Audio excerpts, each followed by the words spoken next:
আজ চলে গিয়েছিলাম মানিকগঞ্জ সড়ক ভবনের সামনে। কেন গিয়েছিলাম, কি করতে গিয়েছিলাম তা দেখতে হলে পুরো ভিডিওটি দেখো। সড়ক ভবনের অপর সাইডে যে নার্সারিটি আছে সেখানেই চলে গিয়েছিলাম। আর নার্সারিতে ঢোকার সাথে সাথে সব ফুলগুলো যেন আমার দিকে তাকিয়েই ছিল।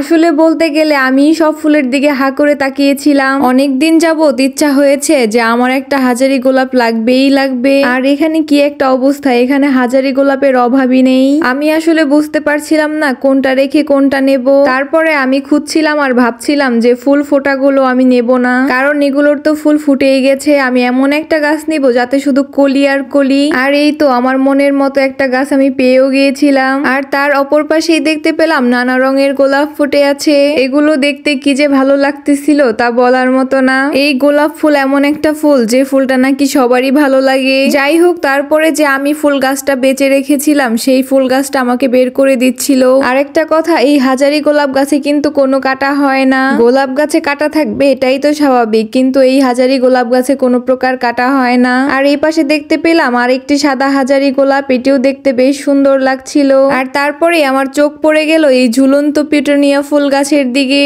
এই পিটুনিয়া ফুলগুলো দেখতে কিন্তু মাশাআল্লাহ খুবই সুন্দর হয়ে থাকে। এই পিটুনিয়ার অনেকগুলো কালারও হয়ে থাকে, তার মধ্যে কেন জানি আমার পার্পেল কালারটা বেশি ভালো লাগে। এইখানে কিন্তু অনেকগুলো পিটুনিয়া ফুল গাছ ছিল।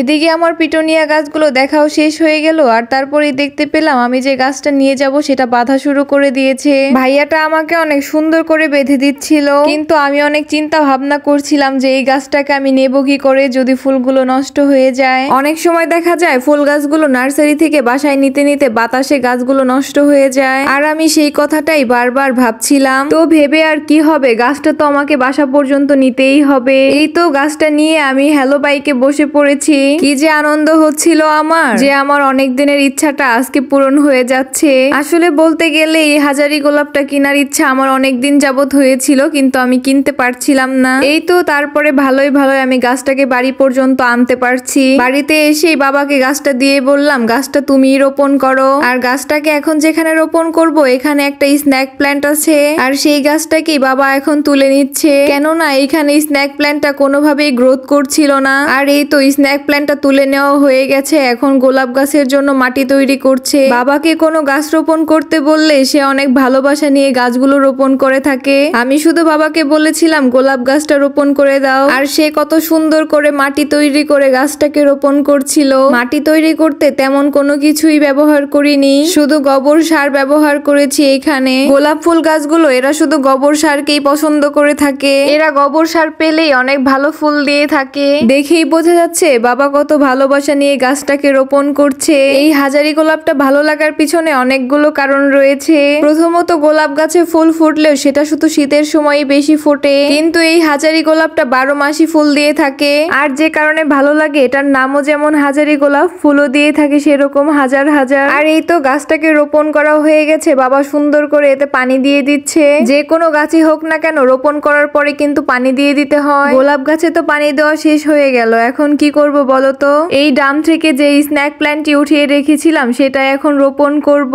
আর এই স্ন্যাক প্ল্যান্ট রোপণ করার জন্য বাবা একটি টব নিয়ে আসছে, আর সেই টবের মধ্যে এখন স্ন্যাক প্ল্যান্টটি রোপণ করে দিচ্ছে। আমার এই স্ন্যাক প্ল্যান্টটি 1 বছর আগে আমি এনে রোপণ করেছিলাম, কিন্তু আমার এই স্ন্যাক প্ল্যান্টটা কোনো রকমই গ্রোথ করছে না। কেন এমনটা হচ্ছে সেটাও বুঝতে পারছি না। কি করলে আমার এই স্ন্যাক প্ল্যান্টটা গ্রোথ করবে তোমাদের জানা থাকলে অবশ্যই আমাকে জানিও। আর এই তো বাবা ভালো মতো গাছটাকে বসিয়ে সুন্দর করে পানি দিয়ে দিচ্ছে। আমার দুটো গাছই রোপণ করা শেষ হয়ে গেছে। আর এই হাজারি গোলাপটা দেখতে বেশ সুন্দর লাগছে এখন। আরেকটা কথা ভাবতেই আমার অবাক লাগছে, এই যে কলিগুলো আছে এগুলো যখন ফুটবে তখন কত না সুন্দর লাগবে। এই কলি যখন ফুটবে তখন আমি তোমাদের সাথে আবার শেয়ার করব। আজ এই পর্যন্তই, তোমরা সবাই ভালো থেকো। আল্লাহ হাফেজ।